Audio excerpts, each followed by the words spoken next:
చెప్పమ్మా, ఇప్పుడు నువ్వు దైవభక్తి అనేది నీకు ఎక్కువగా ఉందని జనాలు కూడా చెప్తా ఉన్నారు. ఇప్పుడు నువ్వు యేసు ప్రభు నుంచి ఫస్ట్ గత 20 సంవత్సరాల నుంచి కూడా నువ్వు యేసు ప్రభుని నమ్ముకొని పోతున్నావు. దీనికి ఉన్నటువంటి నీకు అవగాహన ఏంటి? ఎలా దీన్ని స్వామి మీద ఉన్నటువంటి నీకు ఇదేంటి అంతగా ప్రేమ? టీవీ జబ్బు వచ్చింది, క్యాన్సర్ వచ్చింది, హార్ట్ అటాక్ వచ్చింది.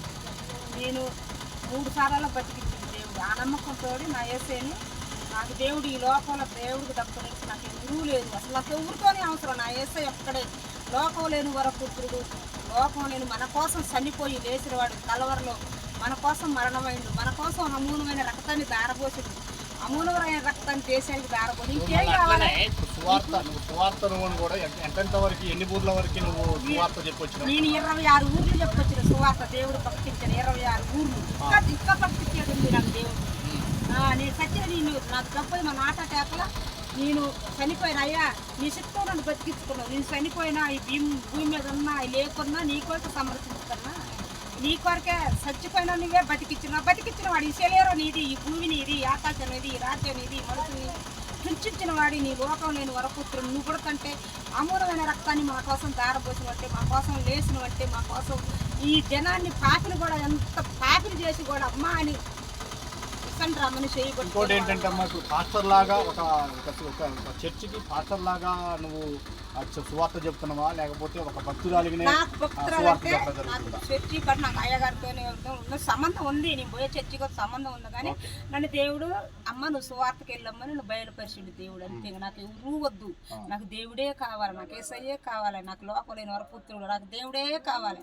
నాకు ఏ అయ్యగారితో ఇంకా డబ్బులు వద్దు, ధనం వద్దు, నాకేమీ వద్దు, ఆయనే పోదెత్తాడు. ఇప్పుడు నాకు ఆపరేషన్ అయ్యి కూడా 6 నెలలు 7 నెలలు 7 నెలల నుంచి కూడా నన్ను బోధెత్తనే ఉండు నా దేవుడు. నాకు చాలు. నాకేం నా పేరు నరసమ్మ. మరి గూరుడుపాడు రూరల్ మండలం, ఖమ్మం రూరల్ మండలం, ఖమ్మం జిల్లా, ఖమ్మం రూరల్ మండలం, గూడూరుపాడు విలేజ్.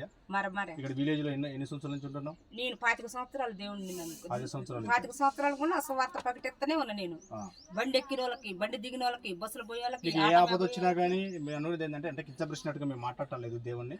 ఇప్పుడు ఏ ఆపద వచ్చినా గానీ కూడా నీకు దేవుణ్ణి నమ్ముకొని దేవుని సృష్టించుకోగానే నీకు అనేది ఎట్లా మంచి జరిగినట్టు అనిపిస్తుంది? నాకు మంచి జరిగింది. నా ప్రాణం బతికిచ్చిండు. నాకు అదే మంచి. నాకు ఇంకేం కావాలి? చనిపోయిన దాన్ని బతికిచ్చిండు. నాకు ఇంకేమీ వద్దు, నాకు ఆస్తి వద్దు. నా ఏమంటే ఏది రావుగా.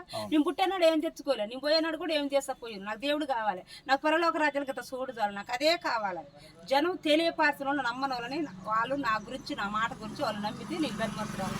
నాకు ఇంకేం కావాలి? నాకు ఏది వద్దు, డబ్బు మీద వద్దు. నన్ను బోధిస్తూనే ఉండగా ఇది ఇప్పుడు జరిగినటువంటి ఇప్పుడు జరుగుతున్నటువంటిది ఏంటంటే, ఇప్పుడు ఖమ్మం జిల్లా, ఖమ్మం రూరల్ మండలం సంబంధించి గూడూరుపాడు గ్రామంలో ఉన్నటువంటి రాయబరపు నరసమ్మ అనే వ్యక్తి ఒక యేసు అంటే సువార్తని ప్రజల్లోకి తీసుకెళ్ళాలి. ఎందుకంటే ప్రజల్లోకి తీసుకెళ్తే ఆ సువార్తని ద్వారాగా ప్రజలు కూడా దేవుడిని నాలాగే నమ్ముకుంటారు, నాకున్నటువంటి ఆపదని ఆ యొక్క దేవుడు కాపాడిండు అని చెప్పేసి ఆ సువార్తని ప్రజల్లోకి తీసుకెళ్ళడం జరుగుతుంది. నేను చనిపోయే వ్యక్తిని కాబట్టి చనిపోయడానికి తయారైనటువంటి వ్యక్తిని నాకు ఇలా ఊపిరి పోసిండు, నాకు ఊపిరి పోసింది కూడా నా యేసయ్య పోసిండు అని చెప్పేసి నిరాడంబరంగా చెప్తుంది, గట్టిగా చెప్తుంది. కాబట్టి దీని ప్రకారంగానే నేను భక్తులకు కూడా అందరికీ నేను చెప్పడానికి నేను ప్రజల్లోకి సువార్త తీసుకెళ్తాను అని చెప్పేసి ఇలా గూడూరుపాడు విలేజ్ సంబంధించిన రాయబరపు నరసమ్మ కూడా సువార్త ప్రకటించడం జరుగుతుంది.